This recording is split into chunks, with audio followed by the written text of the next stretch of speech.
Hello. I wanted to come on here because I ran across something that I thought everybody might be interested in knowing a little bit about. I don't want this to get political. I just want to keep it factual. So that's what we're going to do.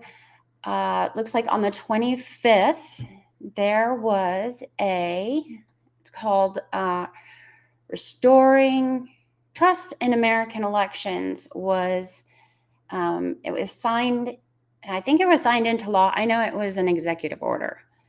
So, and a lot of the executive orders, they're not going through. And I understand that. I understand that, most of the executive orders are not going through.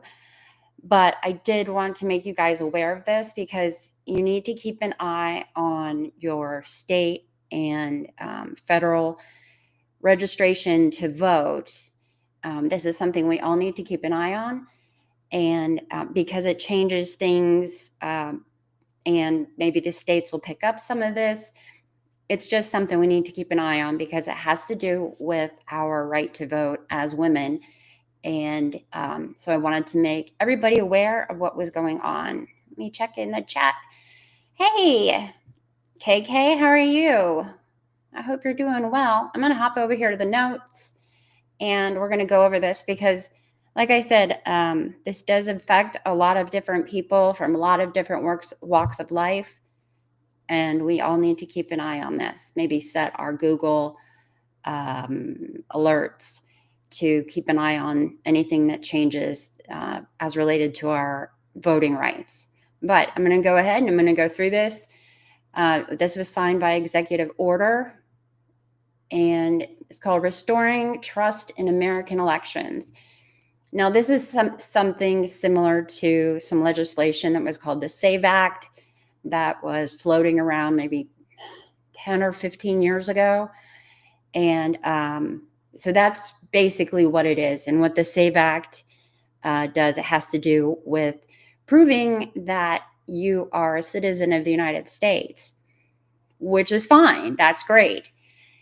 The only issue is that there are some hangups that have to do with those of us who are married, has to do with hangups for anyone who has ever changed their name. So if you are not using your birth surname right now, then you need to check into this and see if you need to change your registration. So basically, first question is, I'm sure I tried to make up a frequently asked questions. Am I going to lose my right to vote over paperwork? No, you're not going to lose your right to vote over paperwork, but we do need to check and make sure we have everything in line. I'm going to take a look. You guys know how I love my facts.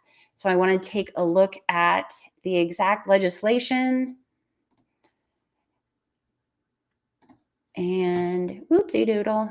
Okay. Hey, shit show. I hope you're doing good. I know I haven't been around for a while. So let me see. Is this it?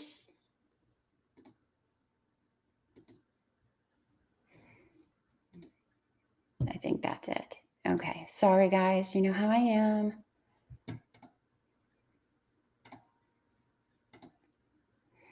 Okay. So here we go.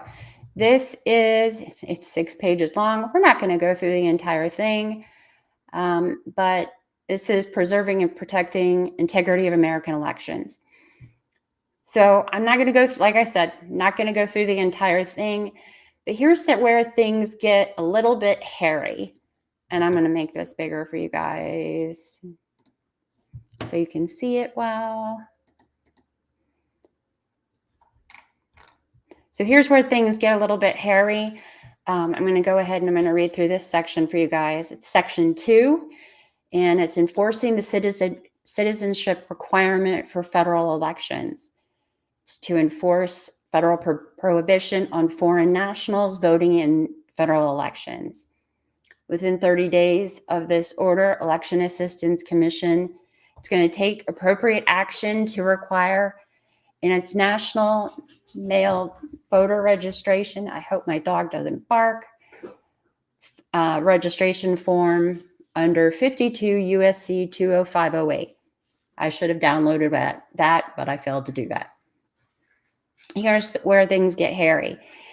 So in Part B, it says a state or local official to record the form type of document that the applicant presented as documentary proof of United States citizenship, including the date of the document's issuance, the date of the document's expiration, if any, and the office that issued the document and unique identification number associated with the document as required by criteria 52 USC, blah, blah, blah.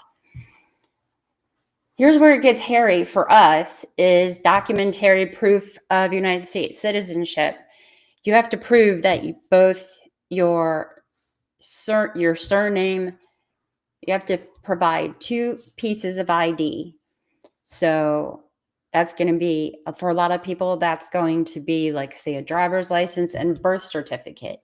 You can also use a what's called a real ID. I'm not familiar with those, so you'll have to check it. You can also use military identification, federal, state, or state government issued photo identification. Here's the thing, is it has to have the exact same surname on it. So if you're using your birth certificate, that's where this is going to get hairy, is for the ladies. This is where it's going to get hairy because your birth certificate, if you got married, it's going to be different. So you're going to either need to, there's going to be a couple of things. You will need to take your birth certificate and your marriage license and then a photo ID showing the name change. Or if you have United States passport, you can use that. If you have a real ID, you can use that. I think United States passport is a little bit over $100. And if I know my husband got one of the real ID driver's licenses, and that was, I think it was like $60. So, but you guys need to make sure, everybody needs to make sure that they get their registration updated in time for any Senate elections that are coming up or midterms. So I just wanted to make sure everybody was aware of that. Then there was something else that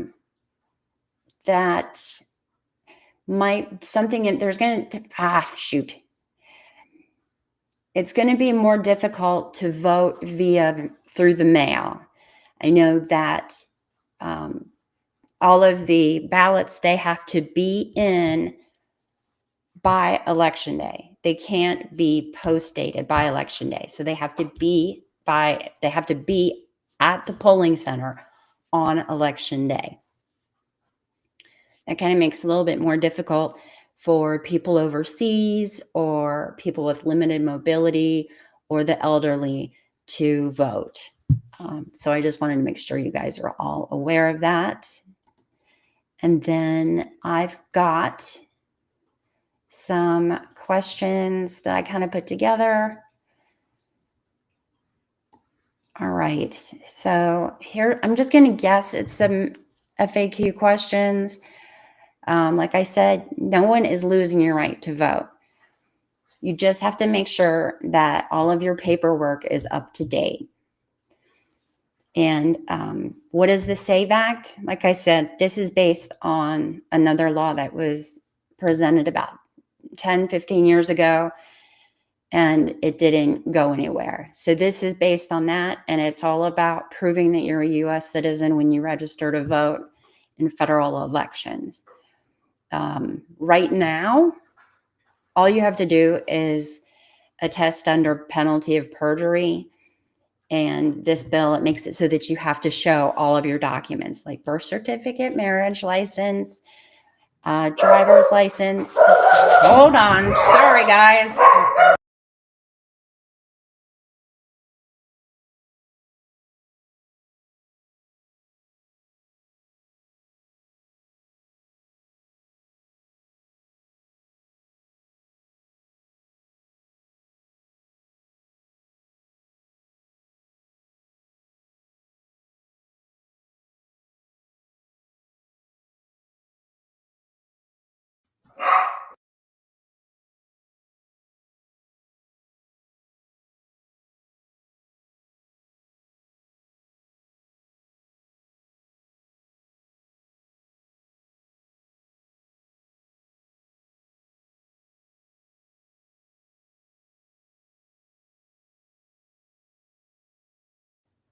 Okay, guys, I'm so sorry for that.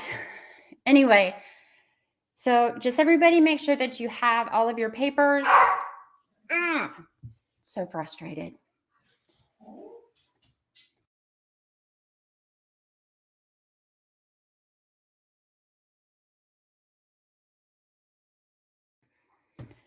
So you only need to change your registration if you have moved or if you've ever been married. So basically, what this law does, what this law does, is it makes it so you have to prove your citizenship with documents. You can't just attest to being a citizen. Documents that are accepted as proof of citizenship.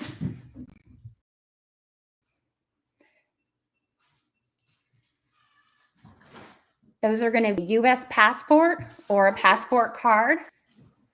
Hold on a second. They're probably, nope. So it's going to be a U.S. passport or a passport card, an enhanced driver's license. That's one of the ones that matches up to your passport. A government ID photo plus. Sorry.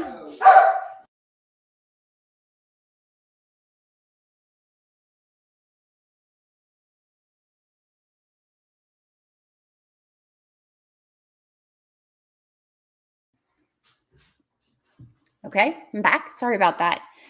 So you're going to need to do your government ID, government photo ID, plus a certified birth certificate or naturalization certificate, consular birth report, and okay. If you have an American Indian card, that's going to be a KIC code. Oh my goodness, all the noise back here. Adoption records. What if your name changed because you got married? Again, this is where things get messy. If your legal name now doesn't match your birth certificate, you're going to need to provide extra documents like a marriage certificate to prove you're still the same person. But the bill is really vague about what's acceptable, and it doesn't guarantee that they'll take it. So, will married women be blocked from registering to vote? Not technically, but it could make it a lot harder. Voting rights groups warn that name mismatches, they may delay or block registrations, especially if you don't have a passport or your documents aren't easy to find.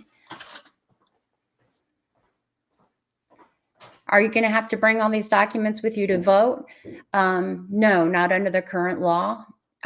For the state that I live in, I'm just going to need a valid photo ID. Bring that with me when it's actually time to vote. This law is focused on registration. It's not on showing documents at the polls yet. What if you vote by mail or register online? Now, this law, it could shut that down and make it so that you guys can't vote online anymore. And it's also going to make it more difficult to register by mail because you're going to have to send all those documents in. So, and then there was one last thing. Oh, no, wait a minute. Now, like I said, this law was already struck down by the Senate in 2013 because it violated federal law. Usually, the way laws go is it usually goes for the Senate approval, and then it goes for executive signature. This one kind of got turned around backwards, and it went to the executive, or the executive signed it, and Senate hasn't approved it. And then also there's some lawsuits about it because it affects women. It's out of proportion, disproportionate number of women. So the ACLU has a lawsuit about it. Still, I would make sure that you've got all of this right. Then looks like 2023, they did a survey and it says 1 in 10 voting age Americans are going to struggle to find these documents if they were asked for them tomorrow. So you guys need to make sure that you find them. What is it? Election officials, they can't register for you to vote without this because it's a federal crime.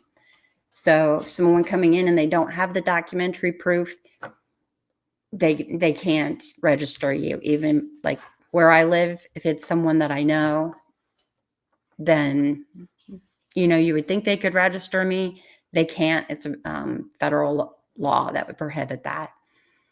So if the SAVE Act actually becomes law,